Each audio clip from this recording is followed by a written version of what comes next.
क्या आपको मालूम है सन 1800 से इस देश में हिंदू मुस्लिम दंगे हो रहे हैं। 1926 में पूरे देश में दंगे हुए थे। क्या यूपी, लाहौर, मुंबई, तमिलनाडु, कोलकाता सब जगह अलग अलग वक्तों में दंगे होते रहे हैं। तो ये जो एक गंगा जमनी तहजीब है ये कहां है? अगर इतने दंगे होते रहे, सौ साल से दंगे हो रहे हैं, तो कहां है ये गंगा जमनी तहजीब? चलिए एक और तरह से देखते हैं। आजादी का आंदोलन चला, गांधी जी हमारे लीडर थे, हम सब उन्हें प्यार करते हैं, बहुत आदर करते हैं, कोई इसमें डाउट ही नहीं है। अंबेडकर से गांधी जी का एक बार टकराव हुआ तो गांधी जी ने आमरण अनशन कर दिया अंबेडकर के घर के सामने। ये बात है 1932 की। आखिर में अंबेडकर को झुकना पड़ा, पूना पैक्ट हुआ और अंबेडकर ने एक बात कही जो बहुत प्यारी है, जो मैं गैलीलियो की बात टक्कर की बात मानता हूं, नेवरदलेस इट मूव्स, उस टक्कर की बात मैं मानता हूं। अंबेडकर ने कहा बात तो मेरी सही है, लेकिन इस वक्त आपकी जान चली जाए ये ठीक नहीं है, क्योंकि अभी देश को आपकी जरूरत है आजादी के लिए, तो मैं अपनी मांग वापस लेता हूं। हालांकि बात तो मेरी सही है। कितनी प्यारी बात थी। उस आमरण अनशन से अंबेडकर को झुकना पड़ा। 1939 कांग्रेस का अधिवेशन तिरुचुरी, सुभाष चंद्र बोस जीत गए थे कांग्रेस अध्यक्ष के लिए, सीतारामैया हार गए थे। लेकिन गांधी जी ने कहा कि नहीं, बोस नहीं बनेंगे वरना मैं छोड़ दूंगा कांग्रेस, ये वो बहुत कुछ टेंट्रम थ्रो किया। तो सुभाष चंद्र बोस ने त्याग पत्र दिया। यहां भी गांधी जी की जिद आगे आई। अंग्रेजों के खिलाफ भी उन्होंने भूख हड़ताल करी तो अंग्रेजों को झुकना पड़ा। तो लोगों के दिल में ये सवाल है, मेरे दिल में सवाल था, जब मैं 7th 8th स्टैंडर्ड में था तो मैंने अपने टीचर से पूछा था, जब जिन्ना ने कहा कि इस देश का पार्टीशन होगा, बंटवारा होगा, तो गांधी जी ने उसके घर के सामने आमरण अनशन क्यों नहीं किया? इस सवाल का जवाब कौन देगा? मुझे आज तक इस सवाल का जवाब नहीं मिला। खैर उसके बाद जिन्ना अड़ गए तो पार्टीशन हुआ। 47 में पार्टीशन में करीबन 15-20 लाख डेड बॉडीज, जो हिटलर नहीं कर पाया, 15-20 लाख डेड बॉडीज हमने देखी। कुछ करोड़, 1-1.5 करोड़ लोग यहां से उजड़ के वहां गए, वहां से उजड़ के यहां आए। पूरी ह्यूमन हिस्ट्री में इससे ज्यादा डेंजरस, इससे ज्यादा खतरनाक चीज कुछ नहीं हुई। शायद वो रवांडा टूटसी में जो प्रॉब्लम हुई वही इसकी टक्कर की प्रॉब्लम होगी। सैकड़ों औरतों को नंगा करके सड़क पे चलाया जाता था, उसे पिंड यात्रा कहते थे। इतनी दर्दनाक चीज, बट ये हुआ क्यों? And who failed? किस वजह से इतना बड़ा पार्टीशन हुआ? सिर्फ एक वजह से कि मुस्लिम्स ने कहा हम आपके साथ नहीं रहेंगे। और आप बकवास आज भी करे जा रहे हो गंगा जमनी तहजीब की, कौमी यकजहती की।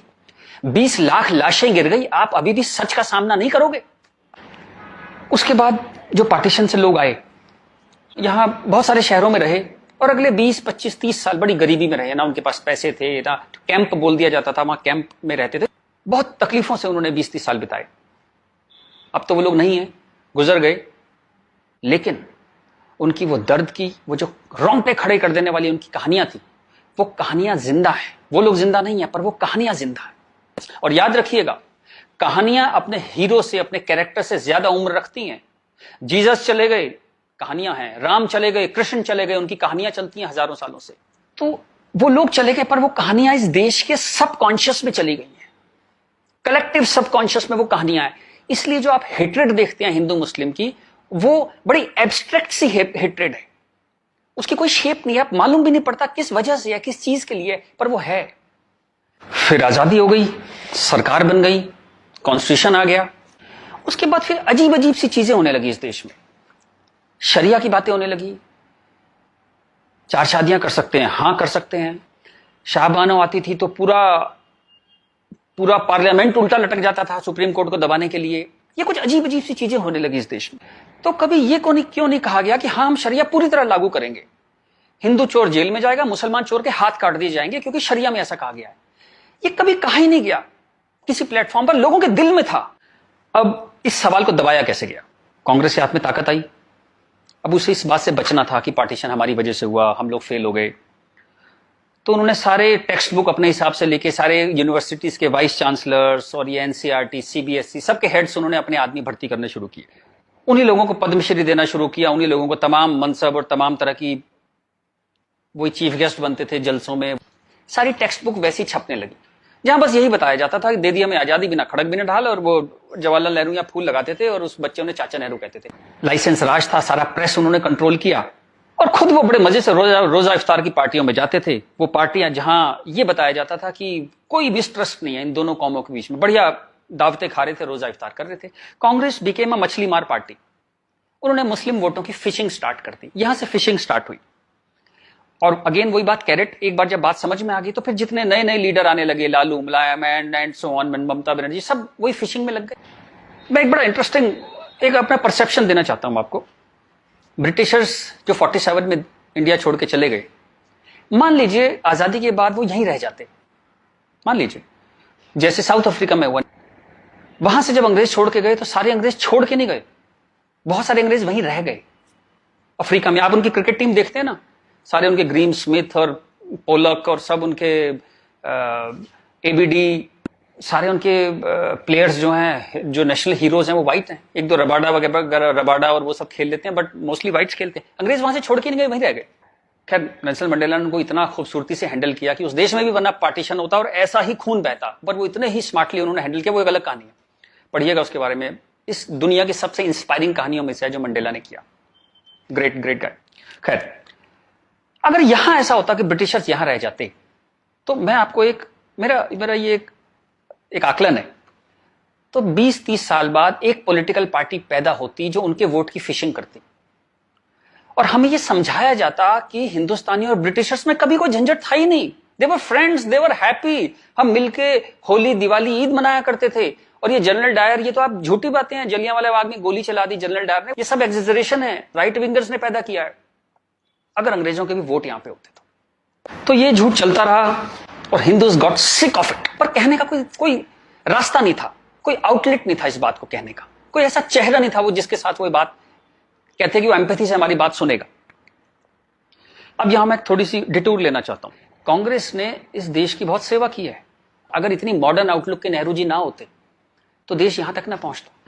उतनी भयंकर गरीबी में जब दंगे भी थे, वॉर भी थे, नेहरू जी ने इसरो के बारे में सोचा, एटॉमिक पावर के बारे में सोचा, आईआईटीज के बारे में सोचा। ग्रेट गाय, जो उनकी अच्छाइयां वो अच्छाइयां हैं, बट इसी के साथ जो गलतियां भी उन्होंने बहुत बड़ी करी। एक इतनी बड़ी चीज को, एलिफेंट इन द रूम जिसको बोलते हैं, डायनासोर आपके सामने खड़ा था, आप उसे एड्रेस, उसका सॉल्यूशन नहीं निकाल पाए। कम से कम हाँ तो कहते डायनासोर खड़ा है। और झूठ ऐसे ऐसे चलाए, जैसे कश्मीर के बारे में झूठ चलाया।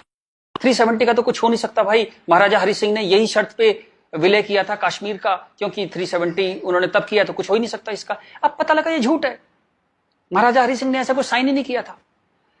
ये तो दलाल टाइप के लोगों ने 1.5 साल बाद, 1.25 साल बाद लाए 370, और अंबेडकर ने साफ साफ मना किया कि नहीं है ये 370, नहीं लगाऊंगा, इतनी खराब है ये।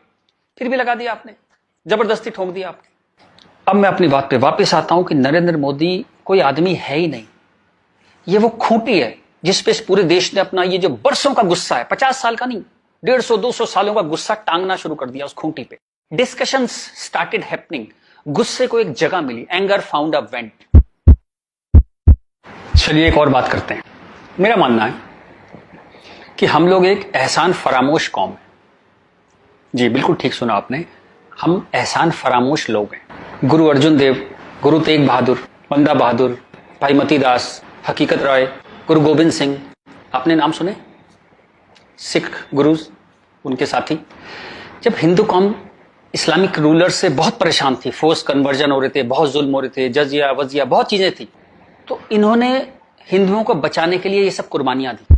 किस गुरु को जिंदा जला दिया गया, किसको गर्म तवे पे भून दिया, बात समझ रहे हैं आप, जैसे सब्जी बनाते हैं आप, गर्म तवे पे जिंदा भून दिया, किसको आरे में से बीच में से काट दिया, किसको रुई से बांध के जला दिया, किसके बच्चों को दीवार में चिनवा दिया, किसके बच्चों के दिल निकाल के बाप के मुंह में ठूस दिए। ये सब कहानियां हमने पढ़ी, इनकी कविताएं हम स्टेज पे गाया करते थे जब हम छोटे थे। हकीकत हूं, हकीकत को हकीकत जब बताऊंगा, हूं एक लाखों को हकीकत मैं बनाऊंगा। इस सारे जुल्म को सहकर हिंदुओं में से एक वॉरियर कौम पैदा हुई, खालसा। पर आजादी के बाद टेक्स्ट बुक, कांग्रेसियां टेक्स्ट बुक थी सारी, इरफान हबीब, रोमिला थापर, इन सब ने हमें हिस्ट्री पढ़ानी शुरू करी, और ये कहा गया कि भाई हम बड़े सेकुलर हैं, सेकुलर रहो और प्रोग्रेसिव बातें करो। अगर आपने ये सब बातें करी तो बड़े आप कम्युनल कहलाओगे। तो हम बड़े कंफ्यूज से हो गए कि क्या करें।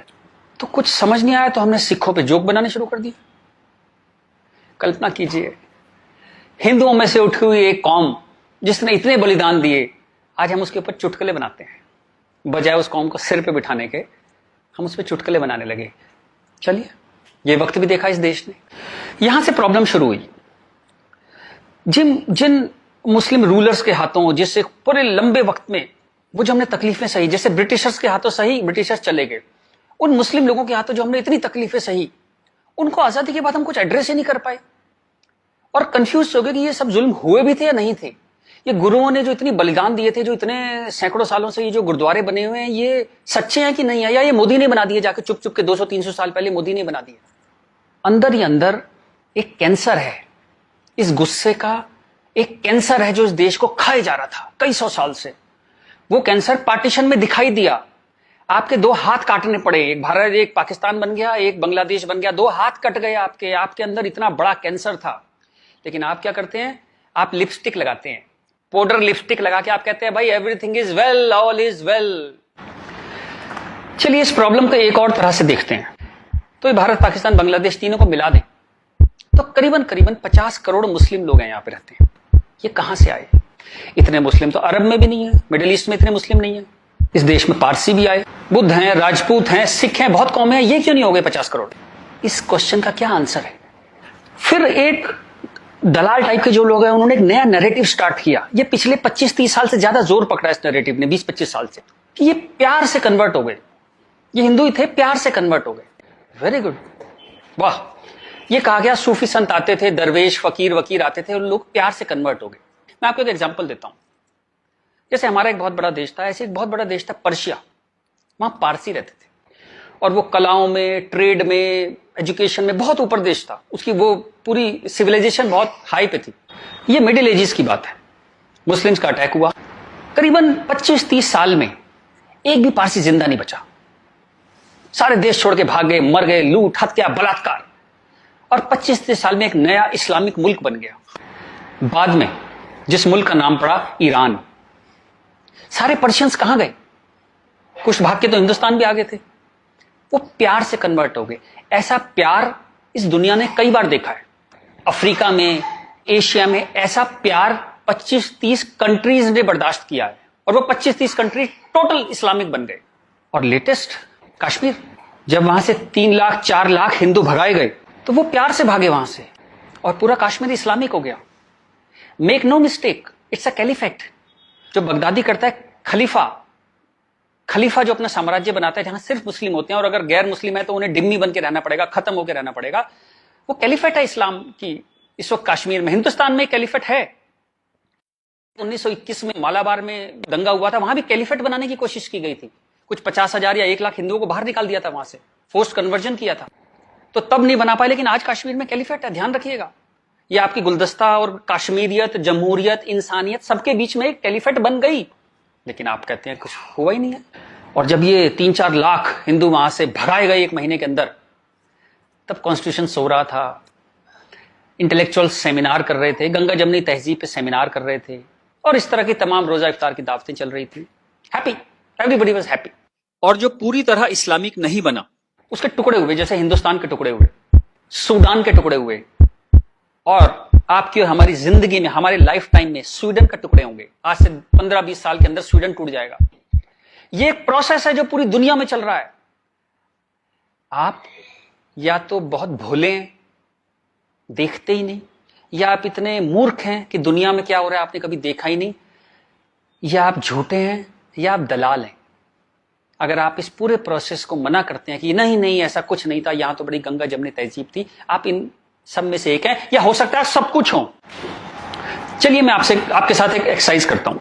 आपके एक दादा होंगे, एक दादा परिवार है, दादा, चाचा, ताऊ, बुआ, फूफा, उधर के उनके बच्चे, सब एक पूरी फैमिली ट्री वो है। एक नाना की तरफ से है, तो एक आदमी करीबन ऐसे 10-15 परिवार उसके आसपास होते हैं। इसके बाद आप कॉलेज, आपका कॉलेज, स्कूल कॉलेज, जहां 50-100 स्टूडेंट हैं, जिसमें कुछ दोस्त हैं जो आपके साथ ट्रेवल करते हैं जिंदगी भर। फिर आपका मोहल्ला, आपकी कॉलोनी, वहां भी आप 10-20 परिवारों को जानते हैं। यूं कहें एक आदमी मोटा मोटा 700-800 1000 लोगों की खबर उसको होती है, डायरेक्ट खबर, चाहे मिले ना कि कोई बहुत दूर रहता है, लेकिन हाँ पता लगता है उसकी शादी हो गई, उसके बच्चा हो गया, डेथ हो गई, कुछ बहुत अच्छा हो गया, बहुत बुरा हो गया, खबर आ जाती है कहीं ना कहीं से।